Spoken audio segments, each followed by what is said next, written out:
In Punjabi, we write in two scripts. One is called Gurmukhi.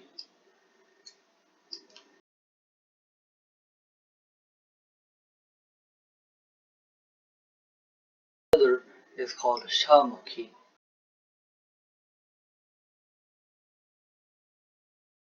The difference between these two scripts is that one is based off of a Perso-Arabic script and one is a abugida. So today I'm going to focus on the abugida, not the Perso-Arabic script here. I'm going to compare the script to Devanagari for Hindi, and I'm going to show you what the main difference is. Now, one of the key differences is going to be just the characters themselves, which is maybe a no-brainer moment, but I'll focus on that a little bit. For example, like ka, so this would make the ka sound, so IP would probably be something like this, showing the aspirated H, ka, and then in Hindi it would be something like this, so ka, very different. And then you know again, a lot of other ones are also different, like ah, which is just the A sound, ah, or this is actually since I don't have this stick here, but you know, uh, this would be like this in Hindi. So it is very different. In some regards, it's actually very similar. For example, with let me go to another screen here. Okay, that's as far as I can go. Ga right here. This is ga in. Actually, let me write this more distinctively. That's ga in Punjabi, and this is ga in Hindi. Now, this may not look similar at first, but in the handwriting form, so when you write in handwriting, of course, you may see an A written like this on a keyboard, but most people might not write it this way. Some people might not write it this way. Like I write my A's like this. This is what I'm talking about when I mean a handwriting form. So in the handwriting form of the Devanagari Ga, which again is just the G sound, the Devanagari Ga, it is written like this, like that. Very similar, very similar. Actually, no. It's actually written like this. Yeah, it is written like that. I got that screwed up, but it's written like that, and that is exactly the same thing as the Gurmukhi Ga.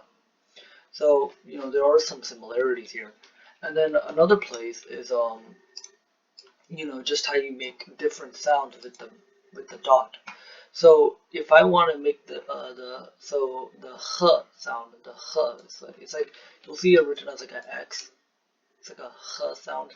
It to describe it, it's like the in German with in the word loch, the h sound in German, or in the name Bach, the pianist, Bach, the h sound.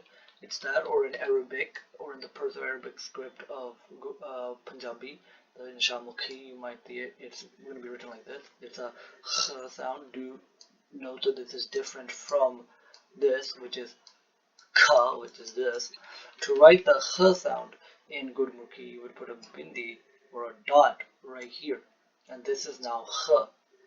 If you put a dot here in Hindi, this is now h. So it is very, very similar in those regards. This goes similar with the g sound as well. If we put this right here, we get the g sound. Same thing with the Devanagari version, as in words like body, and for here, um, khabar, khabar, for example, and that shows a lot of the similarities and differences there. But I think this is the biggest difference that a lot of people do not note is that this is what I call it contracting letters. I don't know if that's the actual name, but in Hindi there's a lot of contracting letters in Devanagari. Basically, the entire language uses it. Now, to some people this is an advantage, to others this is a disadvantage. To me, it's sort of both.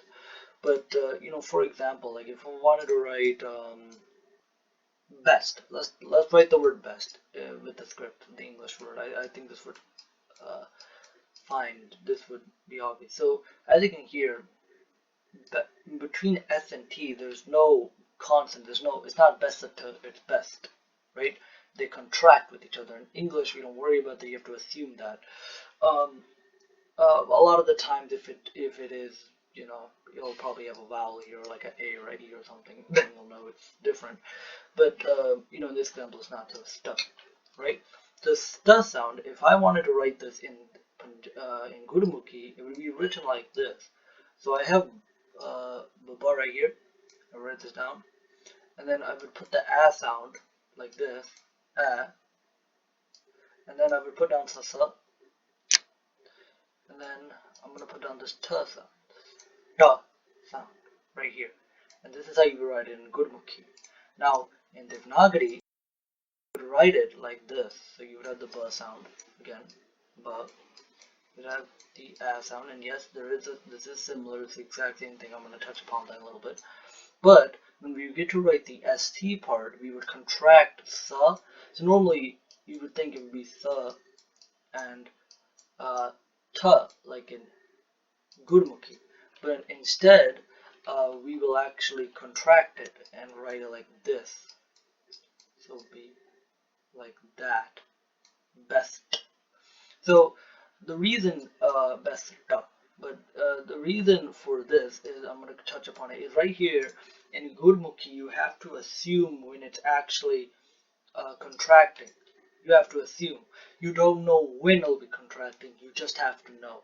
And this is why. So this is what makes Punjabi, well, not Punjabi, Gurmukhi a little bit harder. Is that right here you don't know if it's besata or besta.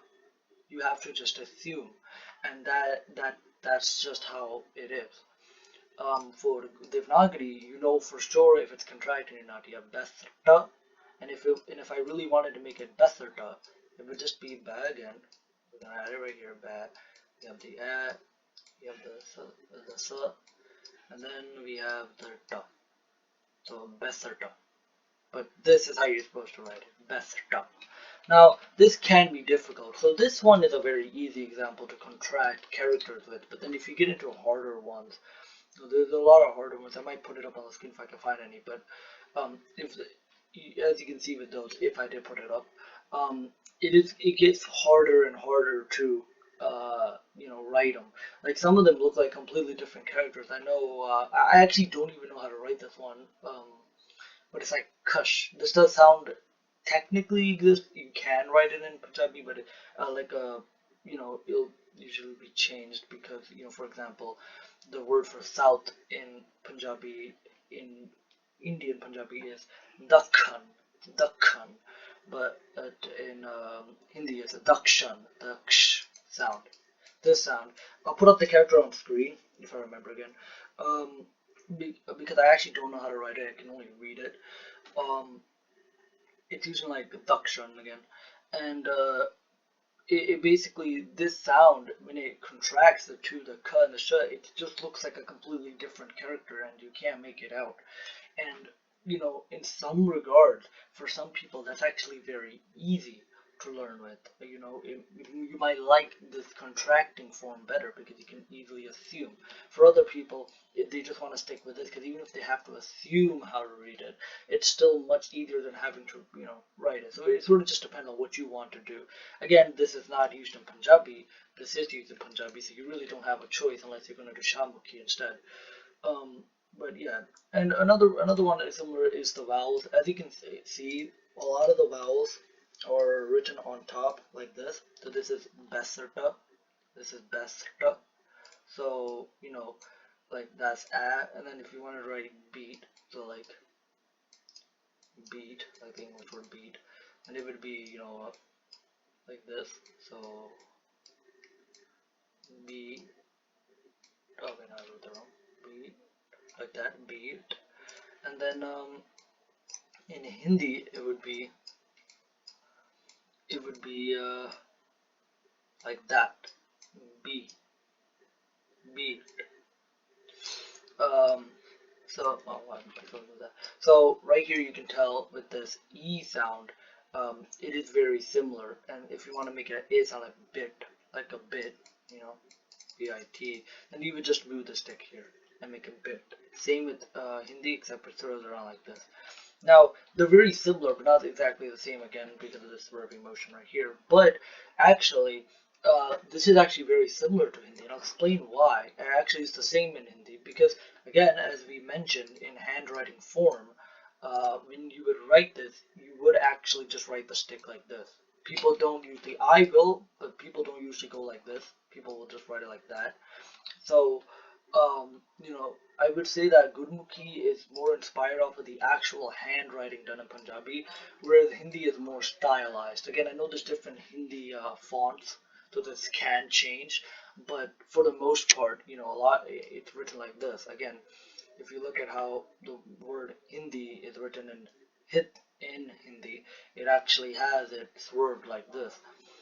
Um, and there's other like this is like a very unique example, but when writing the word Hindi itself, um, Hindi, well, this would be um, like this, Hindi, and then in Punjabi, if you wanted to write Hindi, it would be like this. So the difference here is that we have this hippie right here that makes a na sound, but in Hindi we just actually use a literal na sound. We get na itself, if I can actually write properly today. We get na and we get the and we contract it to make the na sound. Now some people will, which this is technically incorrect, but if some people will write it like this and put this here, which uh, this part right here and this part is exactly the same thing, but the correct way is this. uh, but again, going off of this, the you have the tippy, which is this thing right here. In Hindi it's a this, or if it I actually haven't fully figured this one out. You leave it in the comments if I'm wrong, but I think it's like if it's at the end of the word, or I think it's like before a vowel or something. Like an example for the word ha, like which is it mean a lot of things like mera naam hai, ye hai. Example you can write ha like that, or actually another better example is whom, man, whom I am. Whom would be written like this with the moon character right here. Moon, yeah, I guess character, and it basically makes the sound. I think from what I read, it has to do something with like it being a nga sound or a sound. You know what I mean? I don't think the microphone can pick it up. But if you have like but there's that sound at the end after the vowel. But sometimes, like for example, with this right here, Hindi, this is not a vowel. So again, if you were writing it incorrectly, that's why people would write it with a dot like this. And I think that that's the main difference there. Another thing I want to talk about is also the double consonants. For example, if I wanted to write letter, the English word letter in Gurmukhi, it would be like this. You have I think it's called la, and then this adak right here, and right there, lattar, right? And then in Hindi, it would be very similar. You have the last sound, and then you have this protruding, and then you have this. But right here, you would have the. Actually, I don't even know if I can make it properly. I don't think it actually looks like this. Um, I'll put it right here. Actually, if I fixed it. If again I remember, I keep saying that because I might not remember. Probably will, but I don't know. Right? You have this contracting character right here. Lettered. But right here you have lettered with the adak. So in Gurmukhi they use an actual character thing to on top of the line where the word is written to actually say the word. So to make the double consonant to say lettered. But in Hindi they will just contract the letters, the two does that are I guess presently in English, to make contact letters to be letter, which is much more useful if if you like it that way. I mean, this it's just a different way of doing it, and there are probably more differences that I can go through. Um, but I'm just gonna stop it here. If I missed any, leave them in the comments below. If I missed any and I realize it later, I'll leave it in the comments below. Or if I edit the video and I'll add it on, we'll see what happens. But anyways, I hope you guys enjoyed this video. Leave a like and subscribe if you enjoyed this. I know this was might have been a lot to take in, especially with me going all over this. But I really like discussing differences like this between the two different scripts, and I think that it probably was very useful to hear, or pretty interesting to hear. Anyways, thank you so much for watching, and peace.